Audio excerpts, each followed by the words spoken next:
আসসালামু আলাইকুম, কেমন আছেন সবাই? আশা করছি সবাই ভালো আছেন। তো সকালবেলায় আমি ঘুম থেকে উঠে ফ্রেশ হয়ে অন্যান্য কাজ সেরে নাস্তা বানাতে চলে এসেছি। আর আজকে সকালে একটা ভিন্নধর্মী নাস্তা বানাবো। ফার্স্টেই আমি কিছু আতপ চাউলের গুঁড়া ভিজিয়ে রেখেছি।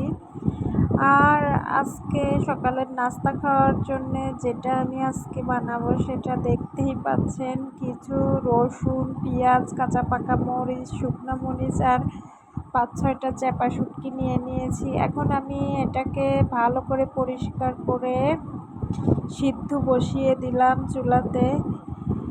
সিদ্ধ করতে আমার যা লাগবে এর মধ্যে একটু লবণ দিয়ে নেবেন, একটু তেল দিয়ে বসিয়ে সিদ্ধ করে নেবেন।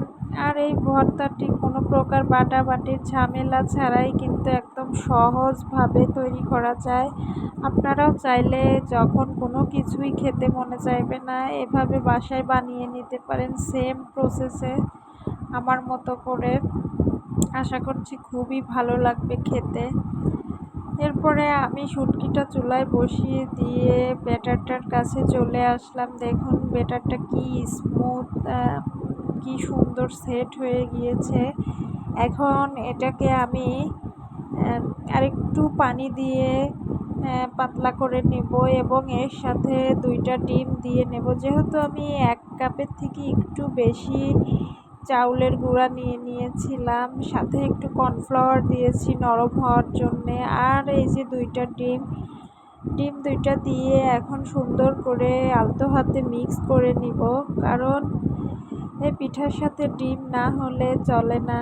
ডিম দিলে পরে বেশি ভালো লাগে। আর এই পিঠাটা তো আমার কাছে খুবই ভালো লাগে চা দিয়ে, শুটকি মাছের ভর্তা, তারপরে মাংসের ঝোল, সব কিছু দিয়েই ভালো লাগে।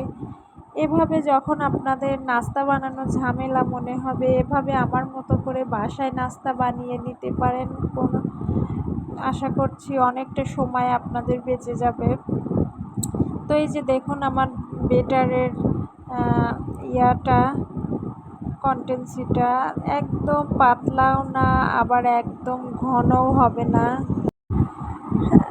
এরকম হবে যাতে খোলাতে দিলে প্রেস করা যায়, ঘুরিয়ে নেওয়া যায় আর কি। এই যে আমি খোলাটা আগেই চুলাতে দিয়ে একটু গরম করে নিয়েছি, না হলে পিঠা উঠবে না। তো এরকম ছাড়ানো খোলা অবশ্যই লাগবে। চাইলে আপনারা ফ্রাই প্যানেও করে নিতে পারেন। তো এই তো আমি ফার্স্টে একটা দিয়েছিলাম, ওটা একটু লেগে গিয়েছিল, এরপরে আবার আরেকটা দিয়ে ঢেকে দিলাম।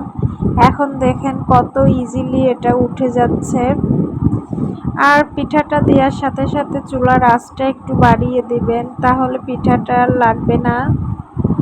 তো এই যে দেখুন কি সুন্দর হয়েছে। আর পিঠাটা খেতেও মাশাল্লাহ ভালো হয়েছিল। আর এই যে এদিকে আমার শুটকি মাছটা, পেঁয়াজ রসুনটা সেদ্ধ হয়ে গিয়েছে। এখন আমি এটা ডাল ঘুটনি দিয়ে একটু ভর্তা করে নিব।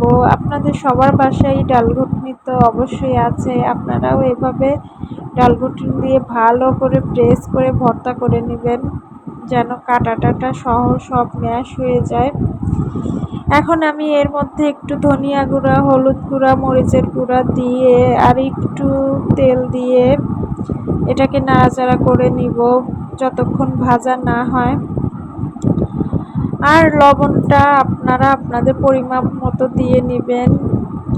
তো আমি এটা সুন্দর করে ভেজে নিব, পানিটা শুকিয়ে পড়বে। এই যে দেখতে পাচ্ছেন আমার ভর্তা, মজাদার চ্যাপা শুটকির ভুনা ভর্তাটি। আর এই ভর্তাটি খেতে অসম্ভব মজা। আমি যখন আমার শুটকি মাছ, চ্যাপা শুটকির ভুনা ভর্তা খেতে মনে চায় আমি এভাবেই ঝটপট করে বানিয়ে ফেলি। আর এই যে আমার পিঠাটাও বানানো শেষ। এখন আমি সকালে নাস্তা খাবো, আমার হাজবেন্ডকেও খেতে দিয়ে দিয়েছি, তারপরেও উনি আবার আমার সাথেই খাবেন।